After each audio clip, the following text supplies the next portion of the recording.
There are a lot of us, all with different cultures, languages, beliefs. So yeah, communication. It's not always easy. You're crazy, you're crazy, you're crazy. But no matter where we come from or the languages we speak, by using these, we can still connect with other humans. And now, maybe with them too. There are so many purposes of facial expressions.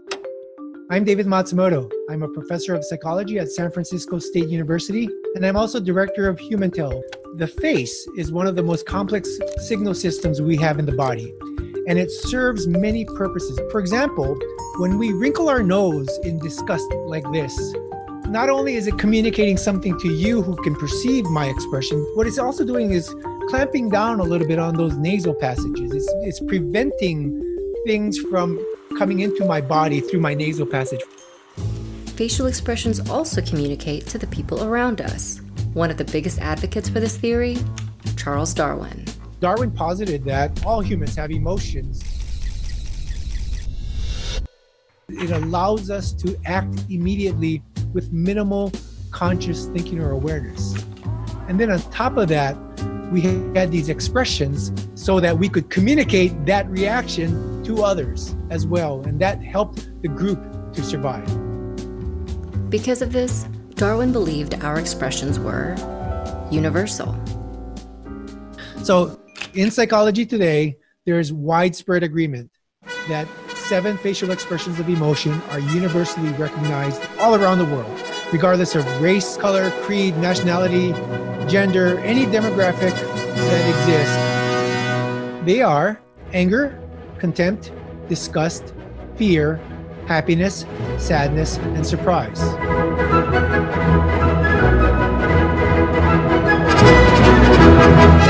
So this means, as humans, we can talk to each other, even without words. But can facial expressions help us connect with human-like technology? So the robot is a way to understand human self for me, right? By creating the very human-like robot, I believe that we can get some knowledge about the humans. My name is Hiroshi Shiguro. I'm a roboticist.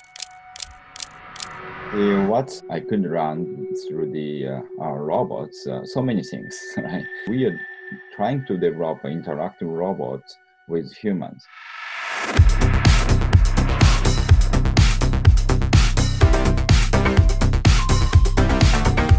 And we are studying how the human can interact with the robots. So in order to develop that kind of robot, the facial expressions and gazing directions, gazing control of the robot is very important.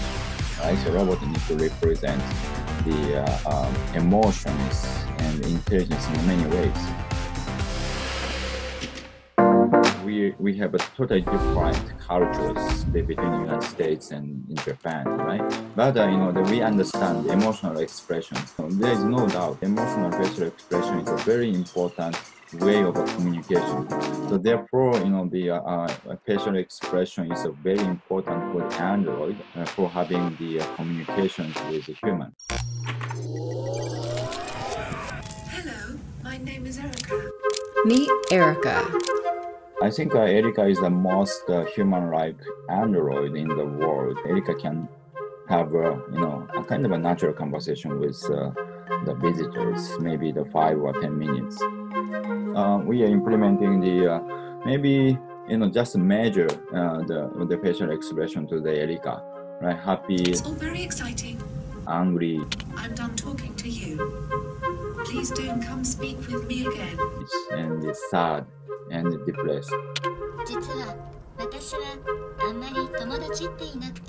So Android can have their communications by exchanging the facial expressions, even if Android doesn't understand the language. There are so many great applications for these robots. Whether it's helping the elderly, guiding tourists, or even for entertainment, it's all very exciting. Oh, sorry about that. I got a little carried away. By designing robots to have facial expressions, humans could more easily connect with them and incorporate them into our lives. It's just really interesting because we use our faces to reference many different mental states. By expressing the facial expression, even if we don't understand our language, each other, like we can share some information. And because of that, facial expressions of emotion are the closest thing we have to a universal language. They allow us to share emotions with each other. They allow us to share the time when we laugh together or cry together. If there's anything out there, they're the single most important vehicle that we have that can bring us all together.